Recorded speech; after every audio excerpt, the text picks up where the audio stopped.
વિશ્વેશ્વર મહાદેવનો મહિમા અનેરો। અમીરગઢના ઇકબાલગઢ નજીક આવેલા વિશ્વેશ્વર મહાદેવ મંદિર પાસેથી પસાર થતી બનાસ નદીમાં આવ્યા પાણીના નવા નીર આવતાની સાથે જ લોકોનો વધ્યો ઘસારો। અમીરગઢ તાલુકાના ઇકબાલગઢથી અંદાજે 2 કિલોમીટરના અંતરે આવેલ બનાસ નદી કિનારે વિશ્વેશ્વર મહાદેવ મંદિરનો મહિમા અનેરો છે। ઘણા વર્ષો પહેલાં પાંડવો ફરતા ફરતા બનાસ નદી કિનારે આવેલા હતા। તે દરમિયાન શ્રાવણ માસ ચાલી રહ્યો હતો અને બનાસ નદીમાં પણ પાણીના નીર ખળખળ ચાલી રહ્યા હતા। તે દરમિયાન પાંડવોએ શિવ પૂજા કરવા માટે બનાસ નદી કિનારે શિવલિંગની રચના કરી હતી। શ્રાવણ માસ દરમિયાન શિવની પૂજા અર્ચના કરી હતી। ત્યારથી જ વિશ્વેશ્વર મહાદેવ મંદિર તરીકે જાણીતું થયું। ત્યારબાદ જેમ જેમ લોકોનો ઘસારો વધતો ગયો તેમ વિશ્વેશ્વર મહાદેવનું નામ પ્રચલિત બન્યું। ત્યારે દર વર્ષે શ્રાવણ માસ દરમિયાન બનાસ નદીમાં પાણીના નીર ચાલતા હોવાથી વિશ્વેશ્વર મહાદેવ મંદિરે સોળે શંકર કલાએ ખીલી ઉઠે છે અને શ્રાવણ માસ દરમિયાન હજારોની સંખ્યામાં લોકોનું મહેરામણું ઉમટી આવે છે। ત્યારે આ વર્ષે બનાસ નદીમાં પણ પાણીના નીર ચાલતા રહેશે તો હજારોની સંખ્યામાં લોકોનું મહેરામણ ઉમટી આવશે।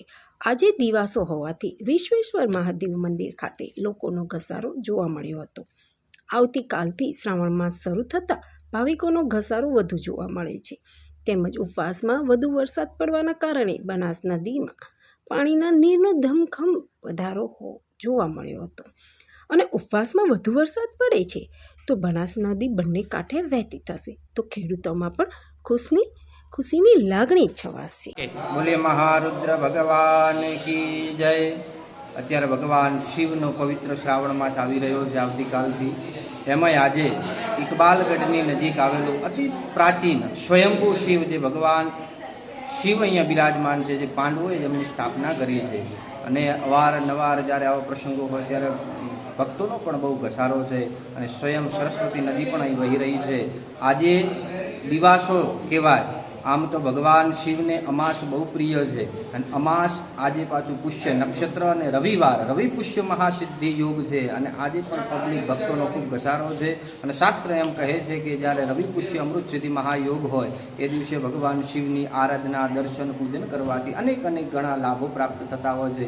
અને આવતીકાલથી 75 વર્ષ પછી આજે આ સમન્વય થઈ રહ્યો છે કે શ્રાવણ માસની અંદર 5 સોમવાર આવે છે। પ્રથમ સોમવારે ચાલુ થાય અને સોમવારે જ પૂર્ણ થાય। 5 સોમવાર વાળો શ્રાવણ માસ આવે છે। શ્રાવણ માસની અંદર આવો આપણે બધાએ આ વિશ્વેશ્વર મહારુદ્ર ભગવાનની સાનિધ્યમાં આવી ભગવાનના દર્શન કરી અને ભગવાનના આશીર્વાદ લેવાનો લાભ લઈએ અને જોડે જ ભગવાનની કૃપાથી નદીનો પણ વહેણ ચાલુ છે તો એમાં પણ સ્નાન અને દર્શનનું બહુ મોટો વિધાન છે। તો આવો આપણે બધાએ સાથે મળી પવિત્ર શ્રાવણ માસની અંદર ભગવાન શિવની આરાધના દર્શન પૂજન કરીને આપણા જીવનને ધન્ય કરીએ। બોલીએ હર હર મહાદેવ, વિશ્વેશ્વર મહાદેવ કી જય।